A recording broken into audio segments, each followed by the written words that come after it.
Timothy Alberino is the author of Birthright, and he spent time in Peru researching ancient civilizations, and he's traveled the world to understand and discover what it is about ancient civilizations that informs contemporary worldviews and how that all relates to UFOs. You're listening to Exopolitics Today with Dr. Michael Salla, your source for the uncensored truth regarding the human, extraterrestrial, global, and political agenda. Click the like button and subscribe to this channel. And now, here's Dr. Michael Salla.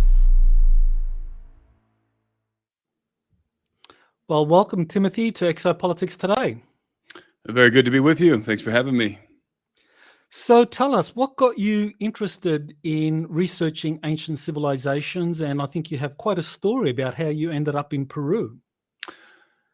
Yes, well, the short version is I dropped out of high school when I was 18. I moved to the Amazon basin in Peru. And that is really where my journey began, my quest for understanding regarding ancient civilizations, fringe topics such as giants, UFOs, all things ufology, and all kinds of other topics as well. So you, based on your travels, I mean, you got to see some really interesting artifacts and civilizational relics. So, what is it about Peru in particular that drew you to that location?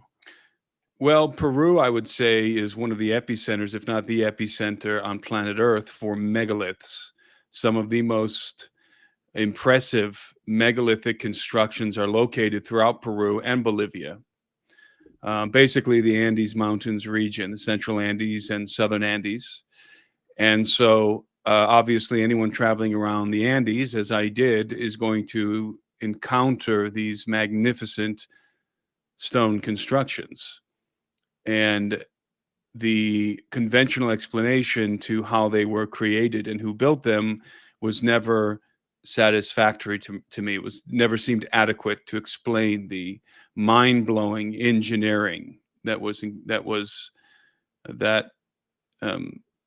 obviously implemented in the construction of these sites. Well, you wrote a book, Birthright, where you discuss a lot of these ancient civilizations and kind of like cast quite a bit of light in terms of how they give us a better picture of the biblical narrative and biblical texts. So one of the things that kind of like really struck out was your view that a lot of the biblical texts tend to be anthropomorphic. So why was it important for you to point out that that's actually incorrect from the perspective of what we know of ancient civilizations? Well, I guess one of the first things people need to understand about me is that I come from a biblical worldview. And that worldview informs my understanding of ancient history, of the prehistoric world and other topics. And so from a theological perspective, many Christians approach the Bible from an anthropocentric perspective.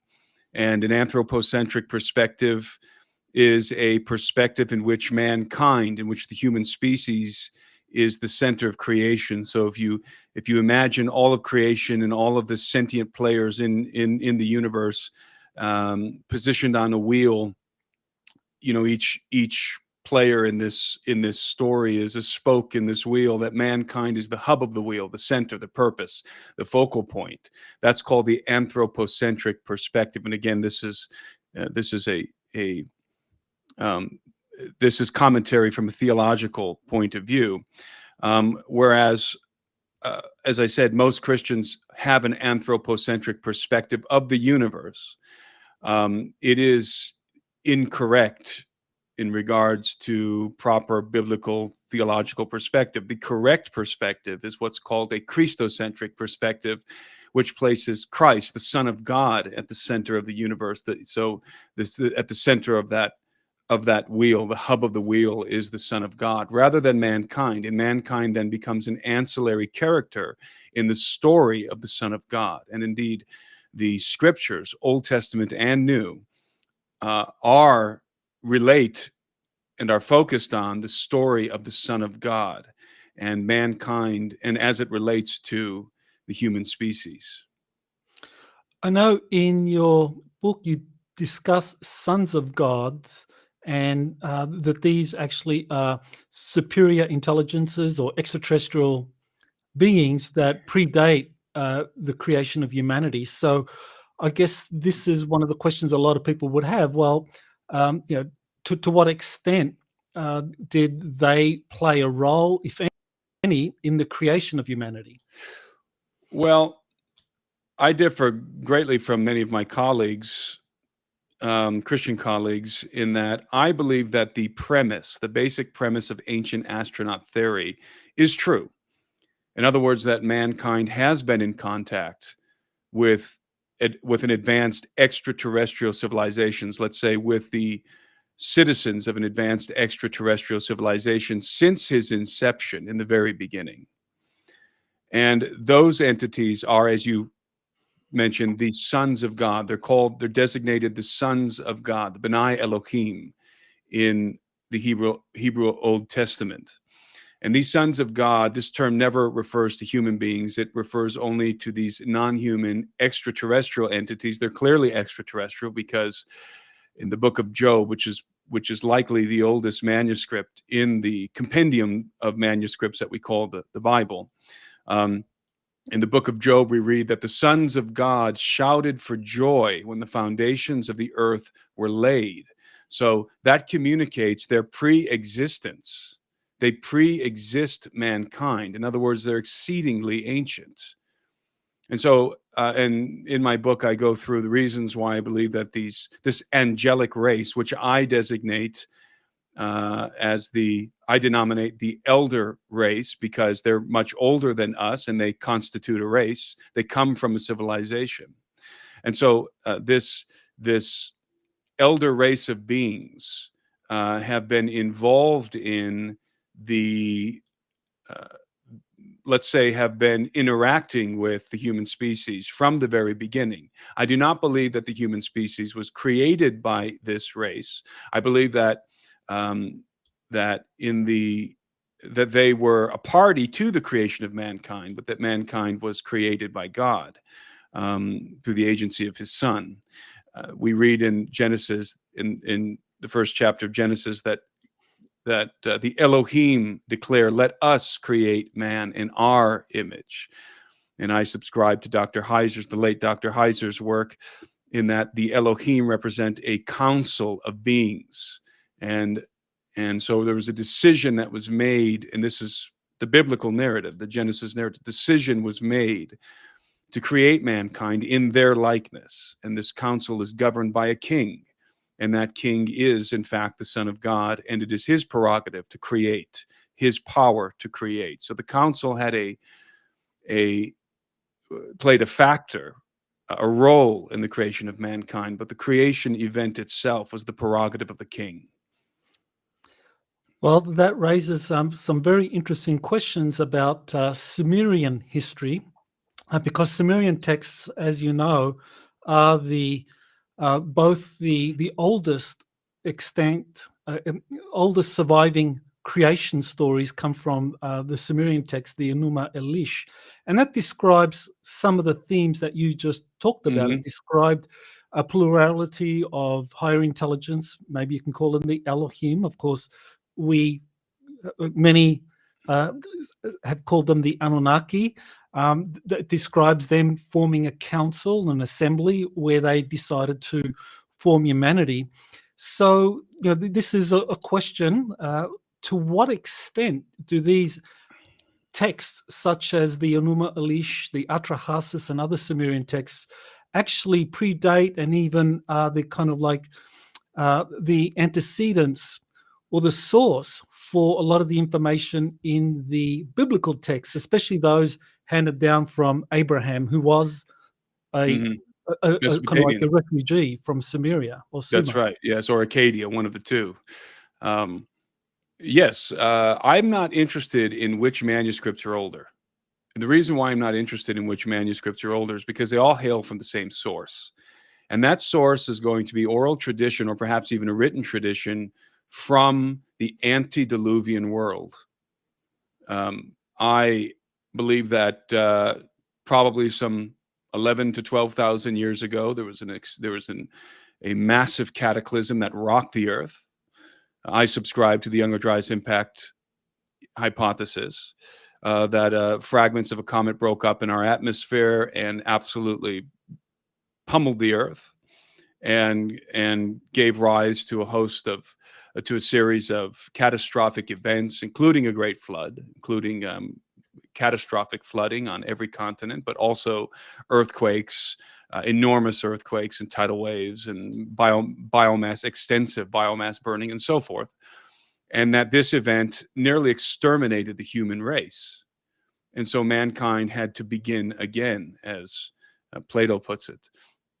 And so what came through that cataclysm was certainly oral traditions, but also perhaps a manuscript or two, perhaps even the Book of Enoch. Maybe the source of the actual source of the Sumerian texts is in fact the Book of Enoch, which, if written by Enoch, if Enoch is indeed the author, then that would have been written a very long time ago in a pre-flood context, in the antediluvian world. So in some ways, I believe that the Genesis account and the accounts given by the Sumerians spring from the same source. They differ in certain details, and the reason why they differ in details is because you have two different theological worldviews that are at odds. And in some ways, the book of Genesis is a polemic on the Sumerian manuscripts and the Sumerian accounts of creation and of their gods and of the events that precipitated the flood. Because, as you know, the Sumerians also has a Sumerian flood account, which is very, very similar to the Hebrew flood account. So it's not a question of me. For me, it's not a question of which manuscript, which post-flood manuscript is older. The question is, what is the original source from which both of these accounts are drawing upon? And in my opinion, in my estimation, I would say that original source is likely the Book of Enoch, which, again, if written by the hand of Enoch, Enoch was the seventh of Adam. It would have been written many thousands of years ago, and many thousands of years before the rise of the Sumerians and the Akkadians in Mesopotamia, certainly long before the rise of the Hebrews. Well, I think it's very critical that we kind of nail down exactly when this flood event happened, because I know in Plato's tradition, or in what Plato relayed through his Critias, I mean, it's dated to around 9,600, the destruction of Atlantis under some kind of cataclysmic event, and there was a flood, and of course you mentioned the end of the Younger Dryas, and so kind of like scientific studies do show that there was a significant increase in the temperature, which corresponded with the melting of the Laurentian ice sheets in North America and Northern Europe, that would have led to this catastrophic flood event around the world. So that happened around 9,600 BC, and Atlantis was destroyed. So do you think Atlantis itself was an actual civilization, or just a metaphor for this kind of civilization established by the elders? I think Atlantis might very well have been an actual civilization. However, I am thoroughly convinced that it is at the very least an allegory of the antediluvian world. I believe that there were many such kingdoms, Atlantean-like kingdoms, that were highly advanced, and that were being governed by what we would describe as demigods, the offspring of God and man. And of course, the gods in this context would be what the Sumerians call the Anunnaki, or the Apkallu, and what the biblical text defines as the Watchers. These are likely the very same beings, and they were involved in the world before the cataclysm. And indeed, the Sumerian text and the Hebrew text relates this, that in the pre-cataclysmic world, that these entities were involved in the formation of civilization and even of course, the ancient Egyptian account of Zep-Tepi, the first time, also relates the same story, that the gods dwelt among men. You know, the Osirian kingdom. Was there an Osirian kingdom that corresponded with, or that was contemporary with the Atlantean kingdom and the Athenian kingdom, with whom the Atlanteans were at war when the cataclysm struck? And that cataclysm, by the way, you know, everyone knows that this great cataclysm brought ruin, destroyed Atlantis. But really, if you read the account by Plato closely, you'll realize that it destroyed everything and everyone. It also destroyed the Athenian Empire. So it's very interesting, the synchronicity of all of these stories. I think, you know, the Sumerian stories, the biblical stories, Plato's account of Atlantis, which of course comes from the priests of Sais from in Egypt, and so obviously there is all of these stories are originating from the same story. Okay, well, I think it's very interesting that you believe the Book of Enoch is the actual source material for these other kind of like flood stories in the Bible or in the Sumerian text and presumably other places in the world. So maybe why don't you just explain what the Book of Enoch is? And I know there are 3 books of Enoch, so maybe right. distinguish between the 3 of them. There are 3 books of Enoch: Enoch 1, Enoch 2, and Enoch 3. Enoch 2 and Enoch 3 are dated to after the birth of Christ. Enoch 1, there's a lot of scholarship revolving around Enoch 1, and many scholars, there isn't really a consensus, but many scholars believe that Enoch 1, or at least the beginning portions of Enoch 1, which is called the Book of the Watchers, is certainly dated to before Christ. And some scholars give it a very old date. Some scholars think it was created in the 1st, 2nd, or 3rd centuries BC. But I believe there's no question that when you read the scholarship, that the Book of Enoch, at least the Book of the Watchers, the first part of it, was written before Christ, which is really quite remarkable, because out of all of the biblical manuscripts, of course, the Book of Enoch is an extra biblical manuscript. It was discovered among the Dead Sea Scrolls. Of all these manuscripts, biblical manuscripts, the Book of Enoch has the most explicit messianic content. In other words, prophecies regarding Christ, the most explicit, the most detailed prophecies regarding Christ. In fact, much of the New Testament was informed by the Book of Enoch. There are portions of the Book of Enoch copied and pasted into the New Testament, such as Job, for example, Jude, word for word, verbatim, copied from the Book of Enoch. And also, I believe that Genesis chapter 6, the first few verses, were copied and pasted directly from the Book of Enoch, verbatim. And so it's a very ancient manuscript. It informed the Hebrews' worldview. It was essential to the worldview of the ancient Hebrews, the Book of Enoch.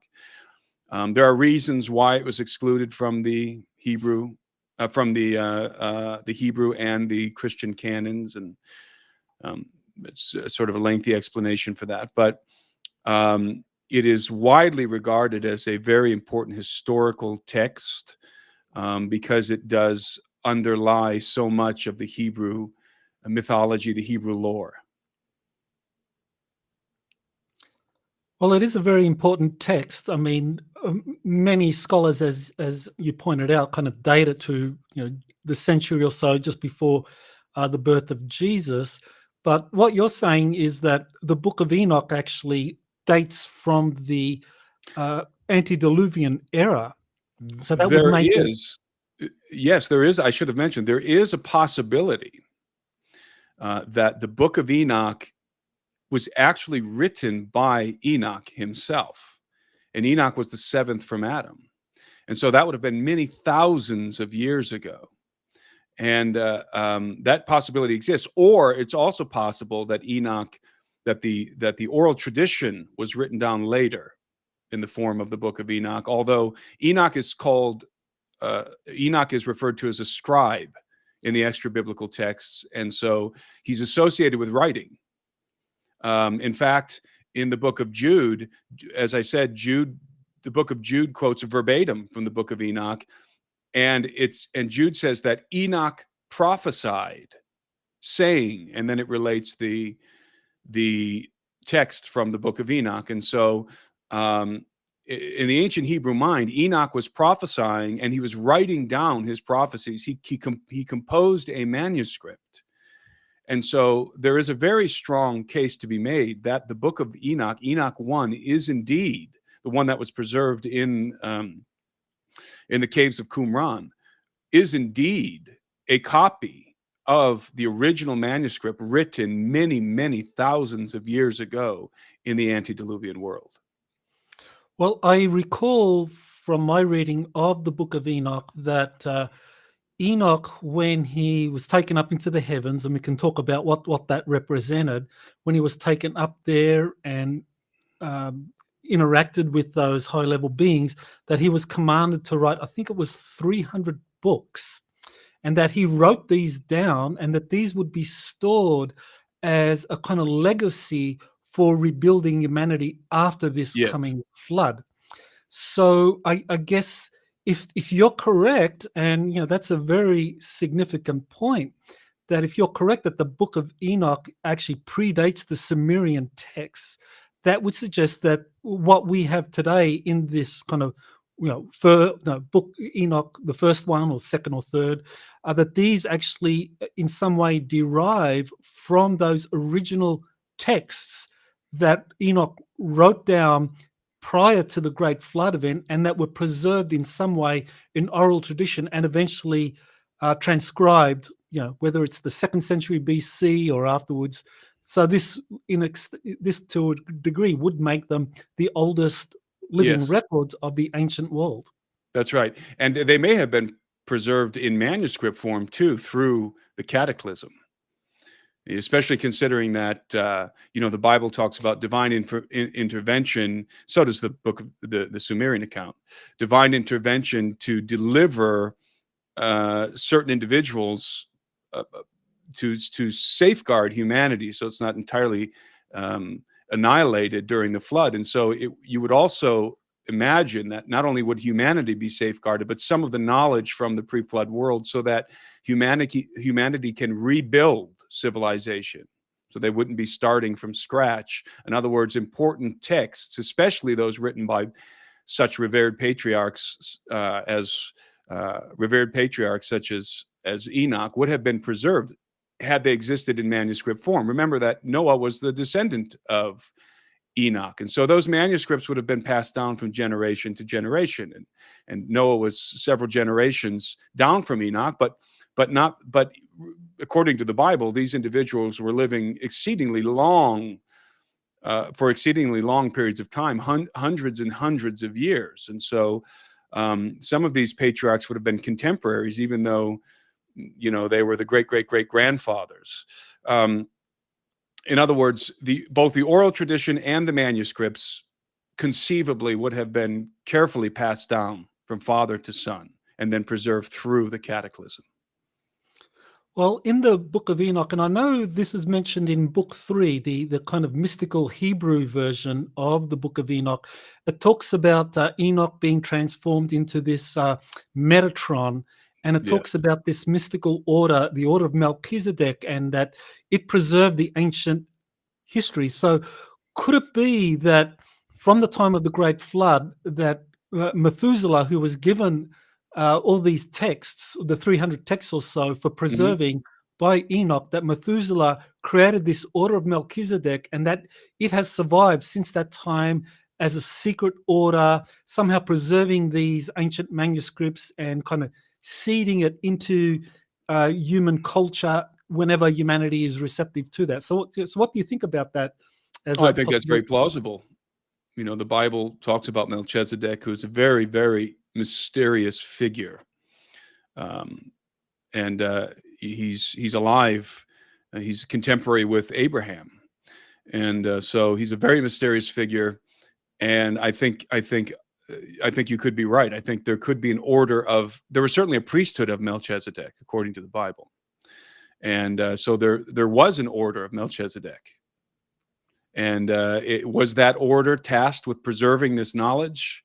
Very, very possibly so. Yes, as I recall, maybe you can correct me if I'm wrong, but you had Methuselah, then you had Lamech, and then you had Noah. But I think the cousin of Noah could, if it was Melchizedek, correct me if I'm wrong. But as I understand it, Noah was given the responsibility of preserving the human genome and kind of the Yes. physical aspects of the human being, whereas Melchizedek was tasked to preserve the ancient knowledge and the wisdom, and creating a secret order would have been a good way of doing that. Yes, and I'm not aware of any maybe in the third. I'm not super familiar with Enoch 3. I'm most familiar with First Enoch. I'm not familiar with any biblical references that place Melchizedek in a pre-flood context. We encounter him in a post-flood context, but he is said to have been without beginning, basically a very, very ancient person. So he's very mysterious. So maybe it's the order of Melchizedek that goes all the way back. And you may be right. I think that's actually quite an intriguing idea, that it goes all the way back into the antediluvian world, and that order was tasked with preserving the knowledge from the time before the cataclysm. Well, that would make sense. That on the one hand, given that Methuselah was given the knowledge by Enoch about what was coming, and that I think he would try to do something like this to preserve the human civilization, through the secret knowledge and also through just the physical survival of Noah and his family. So maybe you could tell us about what it was that precipitated the Great Flood, this war between the good and the fallen angels. Are we talking about two rival extraterrestrial factions fighting it out? Well, okay, so I will relate to you. I will summarize the story of Enoch, because this is where the story is derived that I'm familiar with. The story of the antediluvian world and what unfolded. Now, many people are familiar with Genesis chapter 6, in which we're told that the sons of God saw the daughters of men, that they were fair, and they decided to come down and take them as wives, to wed them. And then it says that giants were in the earth in those days and also afterward. Now, this is a very strange and ambiguous reference in the beginning of the 6th chapter of Genesis, and it follows with no detailed explanation whatsoever. And the reason why that is because the writer of Genesis was referencing a story that was exceedingly well known by the audience, by the ancient Hebrews. They all knew this story, and likely because they knew it from the book of Enoch. And so the writer of Genesis had no reason to expound on this story. He just reminded the audience that this is the time in which the sons of God descended to the earth, and this, of course, precipitates the flood, because the next chapter is all about the flood. Now, the book of Enoch enlarges on the story. Rather, it is the source of the Genesis 6 reference. And so, according to the book of Enoch, there are these entities that are called watchers, and the watcher designation is not exclusively extra biblical. We find the watcher designation in the book of Daniel, and indeed in a very interesting scenario in the book of Daniel, in which this council of watchers are passing judgment upon King Nebuchadnezzar, the Babylonian king, and they cause him. Part of the judgment is that they're going to inflict him with madness, and he's going to have the mind of a beast and eat grass for 3 years. And this judgment comes from the council of the watchers. Again, we're talking about the Elohim. Remember, let us make man in our image. So this is a council. Now, the council is governed by a king. That's very important, and that is explicitly clear in the Hebrew accounting. The council is governed by the King of heaven, and that would be the Son of God.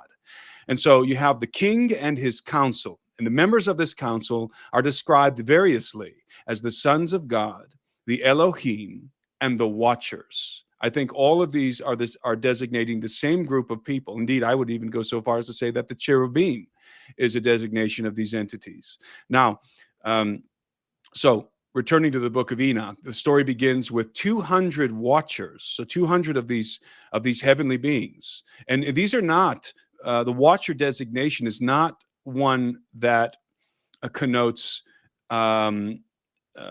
malevolence. In other words, it doesn't necessarily, when you see the watcher designation, it's not a designation for evil beings. It's a designation for powerful, intelligent, exceedingly ancient beings, members of the divine council.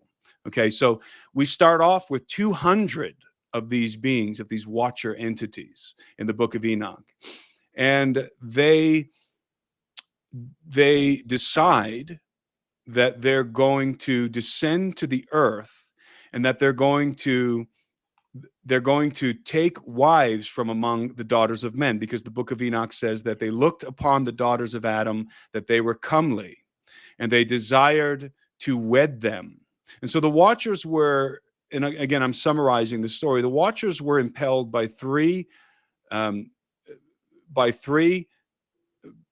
basic desires. They desired to, it was a sexual impulse, certainly, because they lusted after these women. So they desired these women sexually, but they wanted to wed them because they wanted to produce offspring. So they desired to wed these women, the daughters of men. They desired to produce offspring with them. And I think that the third thing that's implicit in the story is that they coveted the dominion of the earth, which was given to Adam and his offspring, according to the biblical narrative. And so these are the three things that they coveted. They coveted man's wives, they coveted his ability to reproduce, to procreate and have families, and they coveted his realm, dominion of the earth. And so these 200 of these watcher beings, they devised this plan to get the things that they were desirous of attaining. They descended to the earth. The book of Enoch tells us specifically where they descended, on the summit of Mount Hermon. They descended to the summit of Hermon, and then they bound themselves together by an oath of mutual imprecations. And it was an oath in which they all swore that, come what may, because they knew that what they were doing was a transgression against the King of heaven. So they bound themselves by this oath. Come what may, they're in this together. They're all going to pay the penalty for what they're about to do. And then they descended, after binding themselves by this oath, they descended into the plains around Mount Hermon, and they began to choose for themselves, each one a wife from among the children of men, from among the daughters of men, rather. Now, people ought not imagine these watchers, these heavenly beings, going into these human villages and throwing these women over their shoulders and just wantonly taking whatever woman that they desired. Rather, what occurred was a bargain, and this is apparent in the book of Enoch. Part of the plan of the watchers was to make a bargain with the children of men for their daughters, that the men would give their daughters' hands in marriage, because you'll recall that the ancient world is a patriarchal society, and that the daughters were given, their hands were given in marriage by the fathers. And so if you wanted to marry, even going back as early as the medieval times, if you wanted to marry a particular woman, you had to go to her father, and it often involved a dowry. You had to basically pay for the privilege to marry the man's daughter, but it was the prerogative of the father to give his daughter's hand in marriage. And so this is what's going on in the story of Enoch. The watchers are making a bargain with the fathers of the women that they chose, that they wanted to marry. And the bargain is explicit in the book of Enoch. The Watchers offered mankind, these men, the knowledge that they were striving to learn in exchange for their daughters' hands in marriage. So the bargain was, we will give you knowledge, i.e. technology, and you give us your daughter's hands in marriage legally. This was a legal transaction that they're making with the governors of the earth, the human species. And so the bargain was struck. The Watchers received these women, wed these women with all of the pomp and circumstance that you might imagine, the gods descending to the earth, marrying these human women. And the women, the Watchers copulated with these women, and the women conceived and gave birth to giants. And these giants grew to, presumably the giants were just like people who are born with gigantism today. The giants were born a normal size. The women were able to give birth to the giants in the normal way. Then the giants had an expedited growth, an accelerated growth, and grew to an extreme stature. And long story short, the giants were evil beings. They began to devour mankind and oppress mankind, and mankind was corrupted with the knowledge of the Watchers, and began to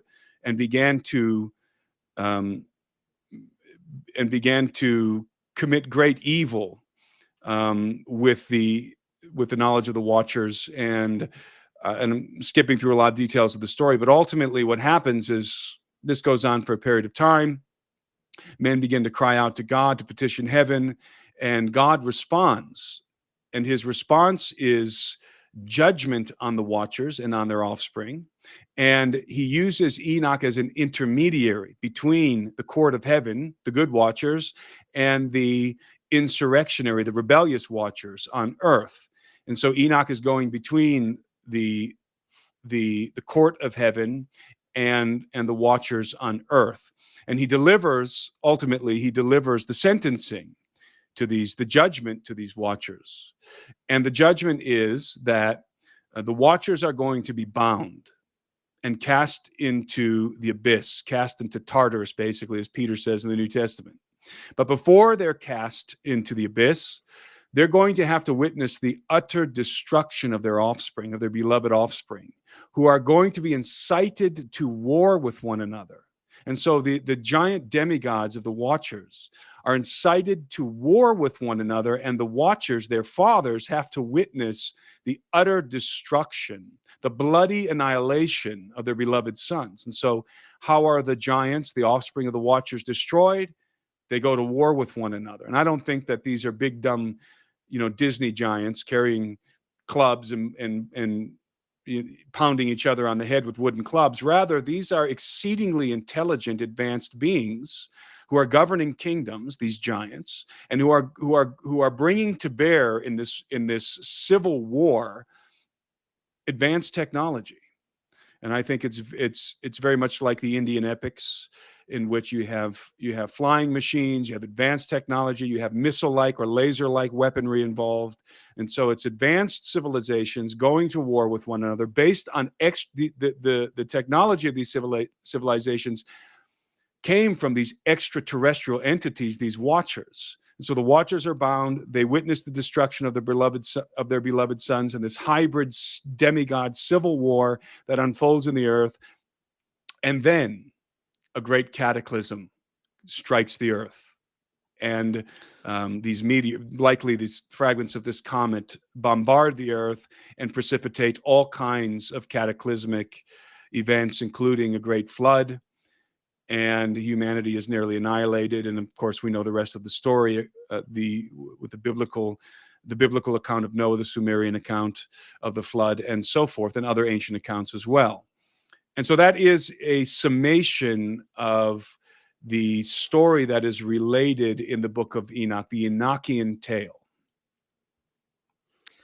I know in your book you describe the golden age, and that was described as the period before I guess the Nephilim, the giants, began to proliferate and take over. That this golden age, and you referred to the race of elders as being kind of like in control, and that this was, I guess, generally a positive age until the Nephilim and the fallen watchers began to degrade things. So, yeah, you want to kind of elaborate that, because Sure. I know the golden age is something that appears, of course, in the Greek legends. It also appears in Hindu legends, that you have this golden age which is revered, kind of almost like a rule by the gods, and then you have the inferior ages and leading to catastrophe. That's right. The hallmark of the golden age, in almost every major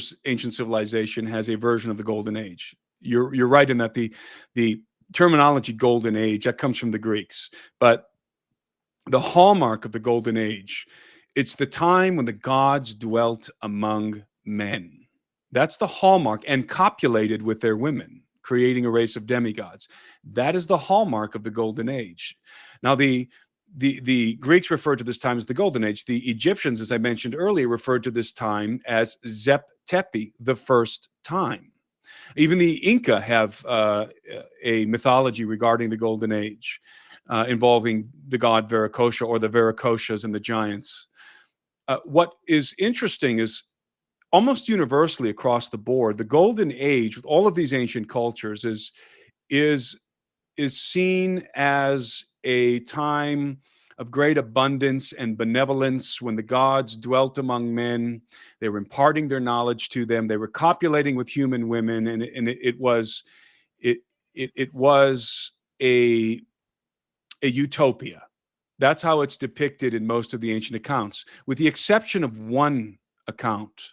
The glaring difference is in the Hebrew account.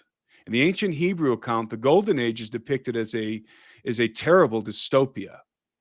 The knowledge that came from the watchers corrupted mankind, and mankind began to become exceedingly murderous, and much blood was shed on the earth, and in fact, the Bible says that all flesh had corrupted its way because of the knowledge of the watchers, and that there might be an indication there of genetic engineering and genetic corruption.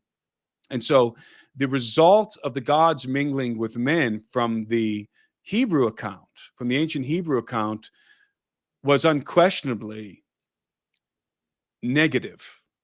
It was deleterious to mankind and to the earth. And again, that is really what separates the Hebrew account of the antediluvian world from all of these other ancient accounts. They do not view it through a laudatory prism, for example, as do the Greeks, as do the Romans, as do to some degree, the Sumerians. In all of these other accounts, as I said, the golden age was this wonderful utopia of abundance and peace and love and the profusion of knowledge. And again, in the Hebrew account, it was quite the opposite. Although there was a profusion of knowledge, but mankind, it was like giving toddlers lighters and setting them loose in a dry field of wheat or something like that. It was the fire of the gods lit the world on fire in the so to speak, in the Hebrew tale. It wasn't like, Prometheus giving mankind this knowledge that caused mankind to flourish and to create these wonderful, peaceful societies. And I would also note, by the way, that the Atlantean tale, most people, when they think of Atlantis, they assume that Atlantis was this wonderful, peace-loving civilization, when nothing could be further from the truth. Maybe that's the way it began, and maybe there's a hint of that. Maybe that's because Plato does talk about that, but it's certainly not the way it ended.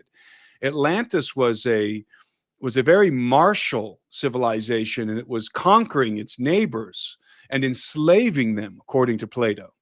And so Atlantis was a very destructive, powerful, a tyrannical kingdom before it was destroyed, according to Plato.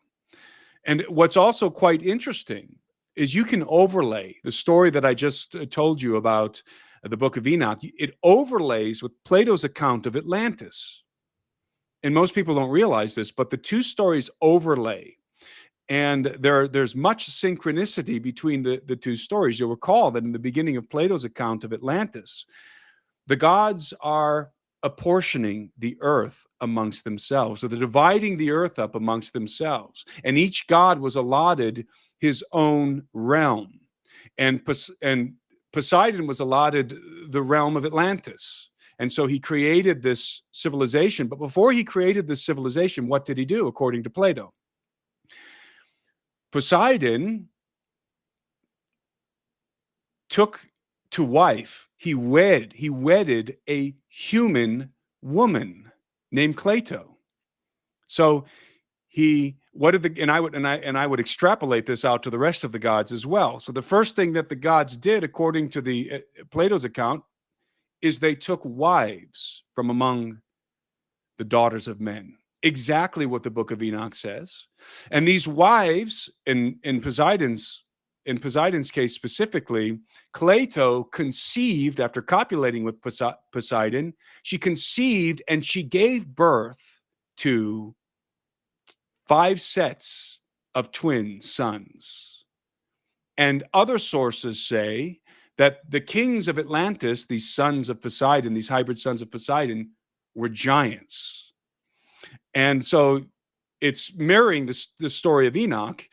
And Poseidon created this kingdom called Atlantis. His hybrid sons, the demigod kings of Atlantis, ruled over the Atlantean Empire and expanded it, and ultimately went to war with the other kingdoms, presumably the other kingdoms of the other gods. Indeed, the book of, in Plato's account, the only kingdom that could rebuff, that could resist the power of the Atlanteans, of Atlantis, was the Athenians, who were founded by the god Athena. And so you have these kingdoms that are established by the gods. In the case of Atlantis, and probably in the case of the other kingdoms, their hybrid offspring are governing these kingdoms. And now they're going to war with one another. So what we have is an overlay. We have a synchronicity between the book of Enoch and Plato's account of Atlantis. And of course, we all know that as Atlantis and the Athenians were locked in this battle, in this epic war, what happened? The cataclysm struck the earth and utterly destroyed Atlantis and Athens. So again, it's the synchronicity between the book of Enoch and Plato's account of Atlantis is remarkable in my mind. And then you also add in the Younger Dryas impact event that corresponds with the destruction of Atlantis, and I think you start to get a very intriguing, what I would call historical narrative, or at least the outlines of a historical narrative regarding prehistory. Yeah, I think also there's a lot of parallels with what the Sumerians described as well, with the Atrahasis and the wars between the different gods or extraterrestrial factions, one led by Enki, one led by Enlil, and how they had their different approaches. But that age or that era just before the Great Flood was one of decadence, one of great war, conflict, and I think all the traditions describe that, and the kind of reference to the Golden Age predates that. That there was a time when things were going quite well and there was harmony, and that kind of makes sense in terms of any kingdom or any empire typically starts off at a high point because you're melding different peoples under a common idea. I mean, you look at the idea of Rome. Ancient Rome was the same thing. It began as a republic. It lasted for 600, 700 years, and then it became an empire, and then a few hundred years after that, it collapsed. And the United States, right now, just kind of like segueing into the present era, right now, I mean, you look at the United States history, it also began, we have the Golden Age of America. From that, the Revolutionary War, up until, say, the First or the Second World War. And of course, ever since the Second World War, America has become this kind of global imperial power, even though it's still describes itself as a democracy, it still behaves kind of in a way very similar to Atlantis, the last days of Atlantis, as Very true. described by Plato. So that brings us to the present day, and what do you think is happening now with this whole kind of the United States and this kind of UFO phenomenon that seems to be kind of coming in as a harbinger of a new threat and a new war? If I may, I'd like to comment on the previous topic very quickly in regard to what you just said. I agree that the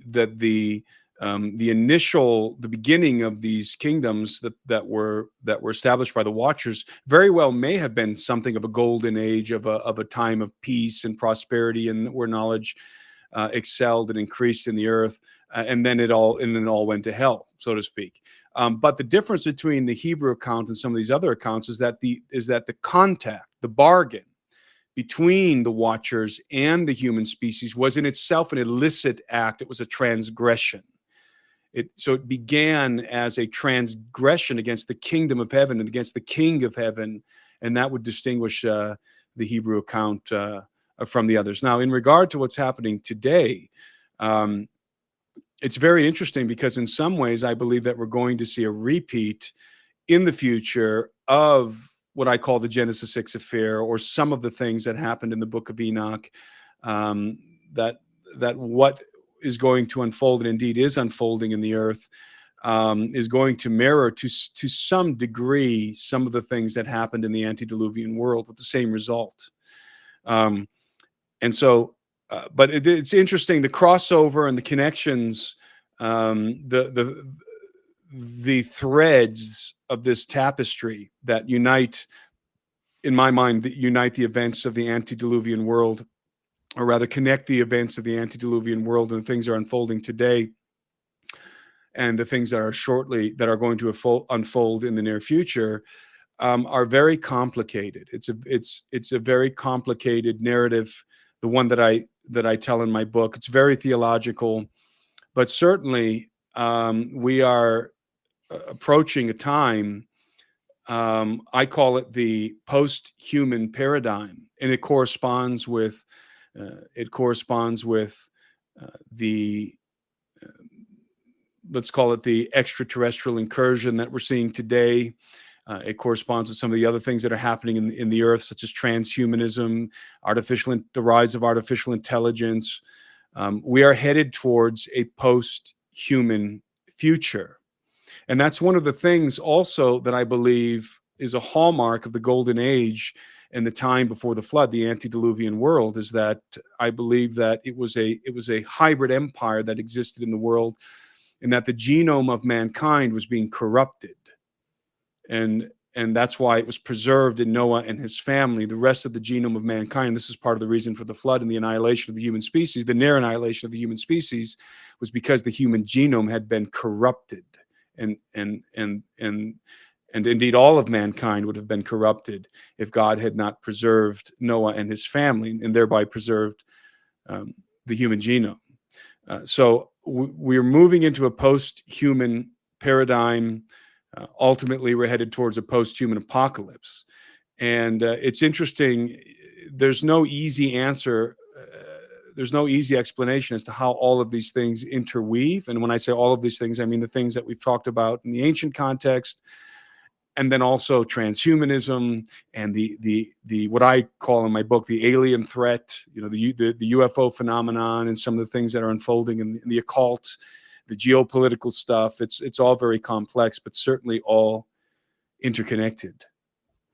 Well, I think when we look at recent American history, I mean, there are some uncanny parallels to the final days of Atlantis, as described by Plato, where Atlantis embarked on this series of global wars. Because right now we seem to be having America trying to kind of like create or exacerbate these wars and go into or justify a kind of major global war.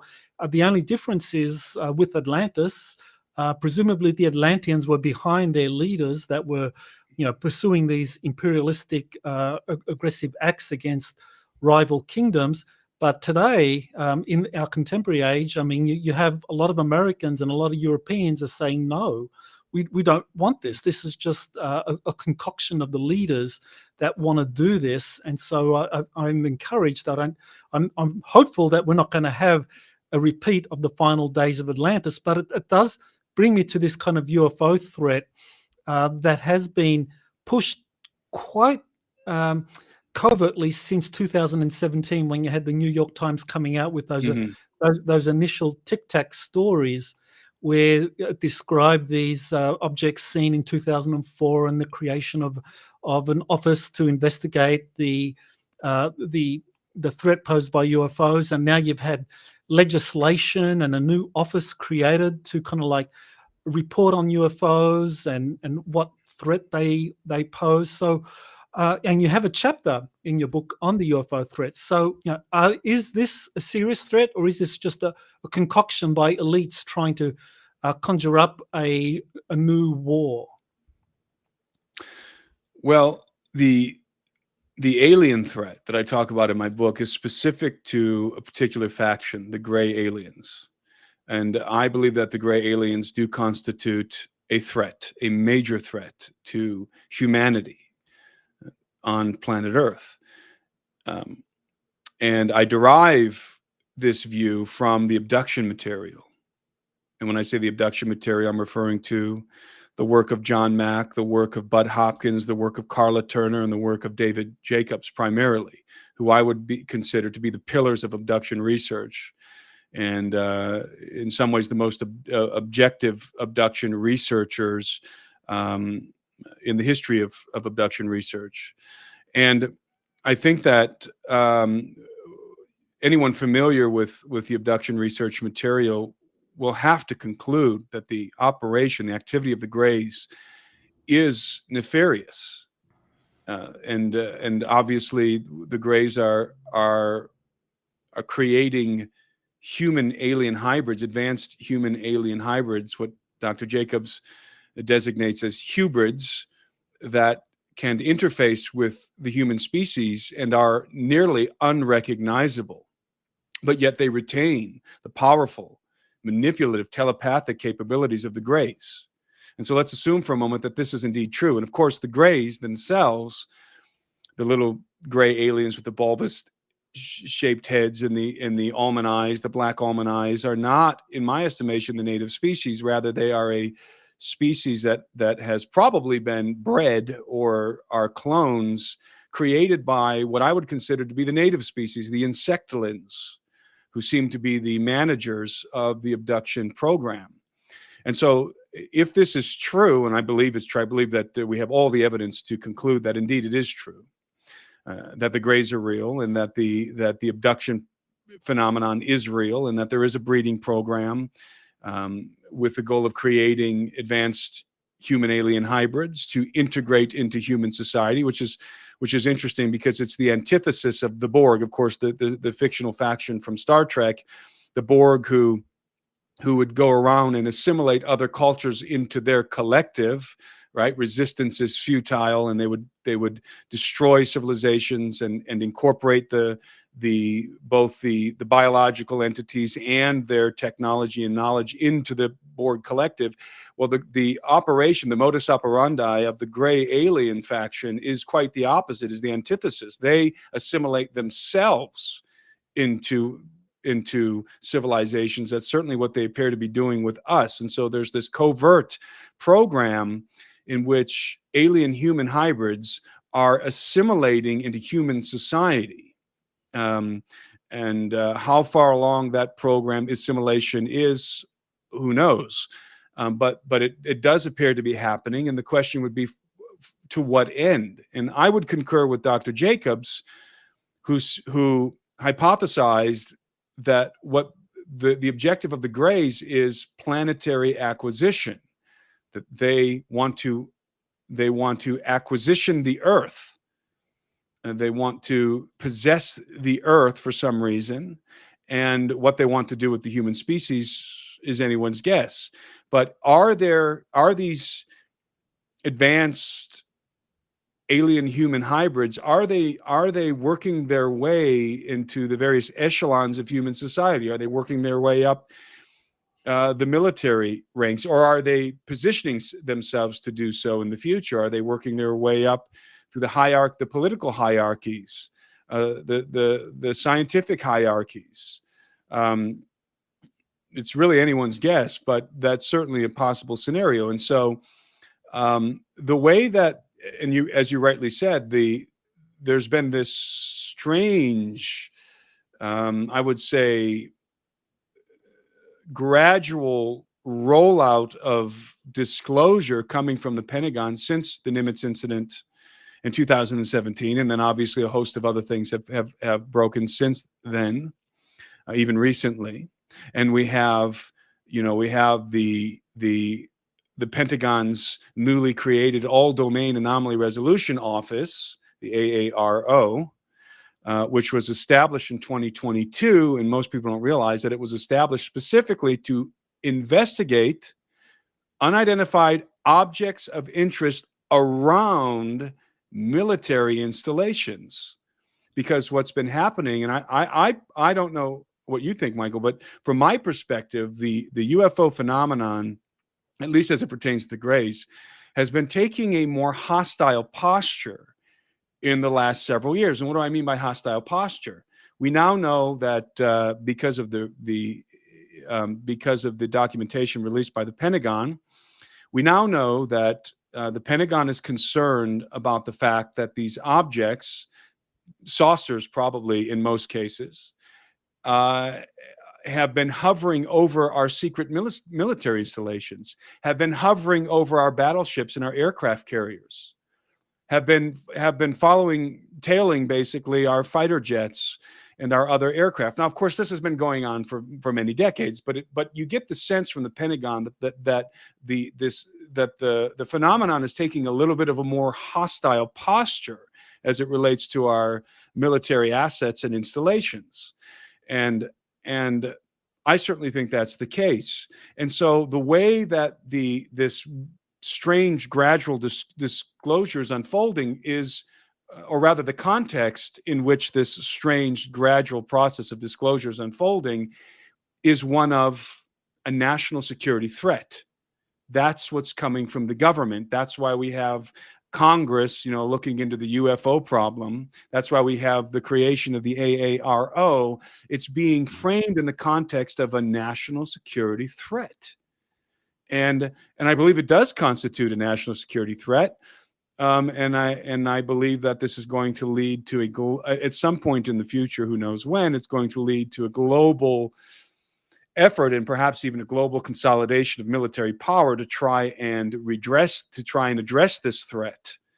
Because the Pentagon obviously cannot control the phenomenon. Nobody can control the phenomenon. It's out of our control. But what they can control is the narrative. And I think what we've been seeing over the last few years is narrative control. The Pentagon cannot keep this thing under the lid anymore. And when I say Pentagon, of course, I think you probably would agree with me when I say that there are very few individuals at the Pentagon who know more than your average ufologist about the subject of UFOs. I call it the dumb state. That's where the knowledge is really harbored. And when I say dumb state, I refer to the deep underground military bases where the black projects to reverse engineer crash retrievals and technology from crash retrievals has been taking place. And much of that work has been happening under the auspices of military contractors, aerospace contractors such as Lockheed Martin and many others. And that's really where the people who know about the phenomenon, really know about the phenomenon, hands-on, perhaps even interacting with some of the entities, that's where it's taking place, not at the Pentagon. There are probably a handful of individuals at the Pentagon who even have clearance to go on to some of these underground bases, such as the S4 facility at Groom Lake. And Well, what I would add to that is that there is almost this schizophrenia happening, because on the one hand, exactly as you described, that the Pentagon and this new Arrow office and Congress are all looking at the increase in UFO sightings as this national security threat, and absolutely people like David Jacobs and others have looked at the Gray intervention as a national security threat. But on the other hand, there have been many contactees, many individuals that have had interaction with these human-looking extraterrestrials, Mhm. and one in particular is actually a source of mine who's currently serving in the U.S. Army, and he's described being sent on these off-world missions where he's interacted with these human-looking extraterrestrials who are fully cooperating with U.S. Space Command and personnel from multinational teams from US, Russia, China, France, absolutely collaborating in helping get some of the advanced technologies from these friendly human-looking extraterrestrials, while back on Earth we're being fed this diet that the grey extraterrestrials are kind of like leading these genetic experiments. So it's like you're getting very different narratives, and in a way, this echoes what you described earlier in the Book of Enoch. You have your Mhm. positive extraterrestrial factions, then you have your negative, and so it seems that we are going through something very similar right now.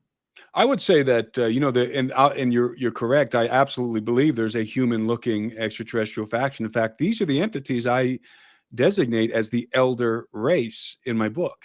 I would say that those are the elder race, that these are this angelic race that pre-existed mankind. Now, what's important to remember that according to the biblical narrative, there's good and bad members of that race, of that civilization. The quote unquote fallen angels would be the bad members of that race whose intentions are only evil toward the human species. And then there would be the good members, the ones who are operating as agents of the kingdom of heaven and interacting with mankind, and have been interacting with mankind from the beginning, as I said.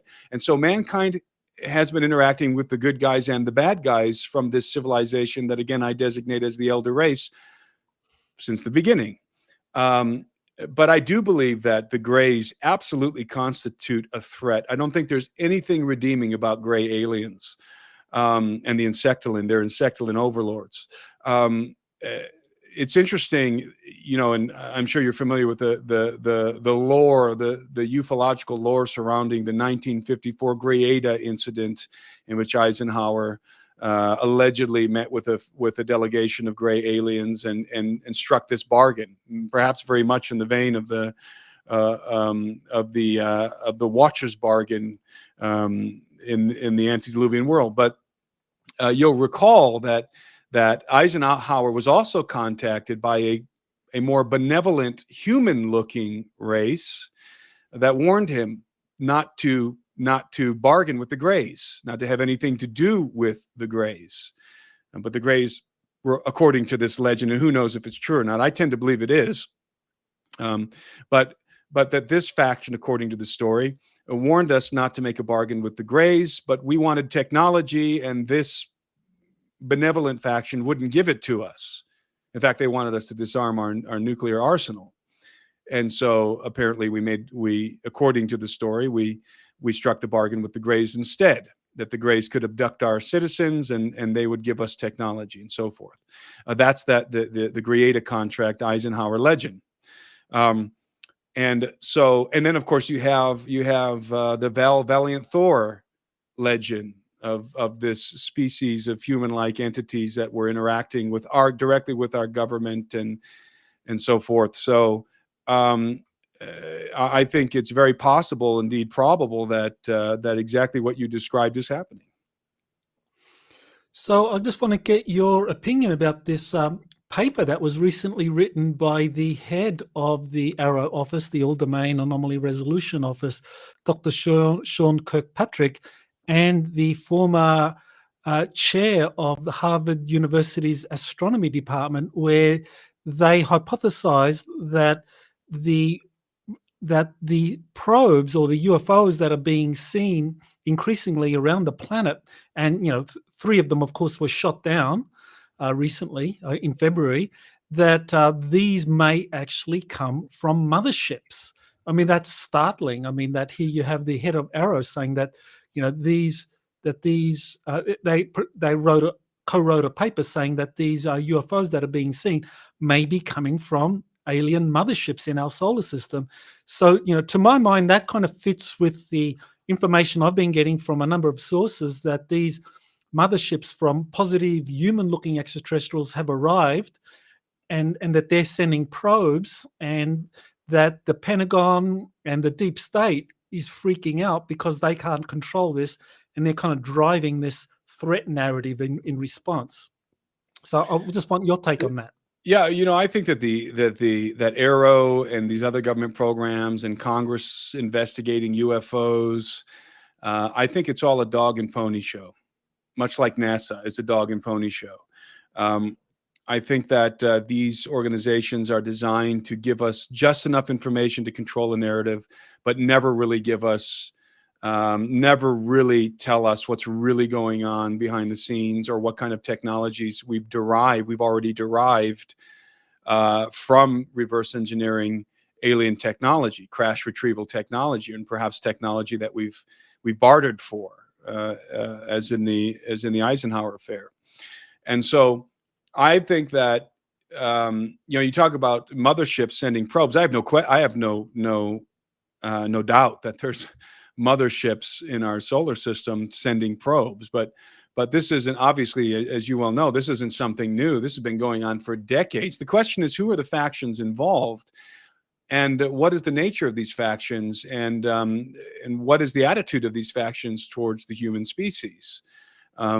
Because there's at least two factions involved, and from my estimation, the Greys and this human-looking faction. And again, from my theological perspective, this human-looking faction is comprised of good guys and bad guys, to put it in very simple terms. And so are we dealing with the bad guys that look like us, that are pretending to be good guys?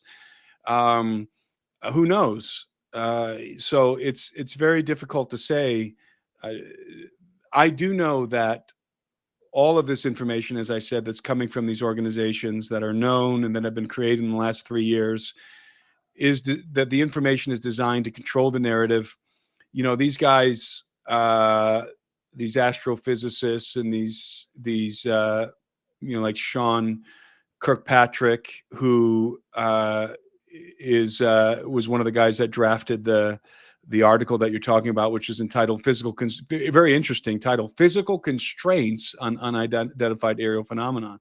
Well, Kirkpatrick previously served as the chief scientist at the Defense Intelligence Agency's Missile and Space Intelligence Center. So again, we have the context of a national security threat here in mind. But again, I think largely this is a dog and pony show to control the narrative. I'm sure that there's more than one faction involved. The Greys are the faction that are perpetrating the abduction phenomenon. And I would say, and of course this is a departure from many of my colleagues, but I would say that, when you witness UFO activity in our airspace, in our atmosphere, you're seeing several factions that are traversing the atmosphere. You're seeing the Greys. I would say probably most commonly you're seeing the Greys.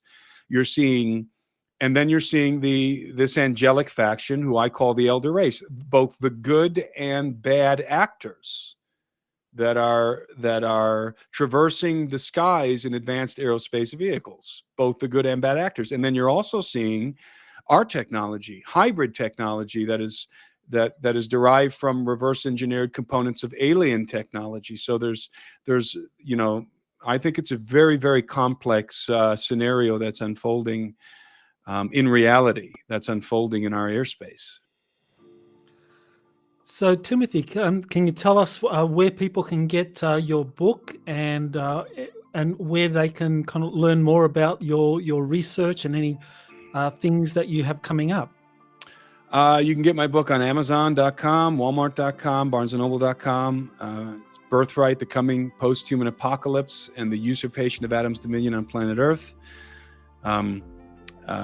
You can visit my website and subscribe to my mailing list, timothyalberino.com. You can find me on Twitter and on Instagram, Timothy Alberino, no dots or spaces or underscores between my first and last name. And you can find me on YouTube. Timothy Alberino is my YouTube channel. I currently don't have. I have a Peru trip coming up, a tour which is sold out, and I plan on doing a trip to potentially to Guatemala to visit the Maya ruins, which will be a public tour. So if you're interested in anything like that, just track with me on my mailing list and on my YouTube channel and on my social media, and you'll get updates regarding those events.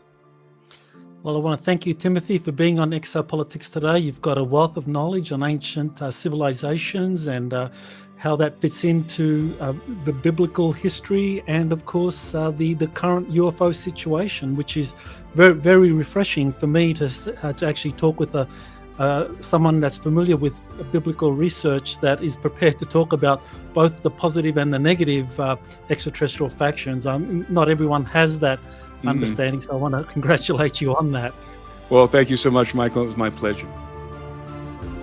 You have been listening to Exopolitics Today with Dr. Michael Salla. Please remember to like, share, and subscribe to this channel. Join or start a conversation in the comments. Take the time to explore the vast library of best-selling books, webinars, and podcasts by Dr. Salla. Visit exopoliticstoday.com.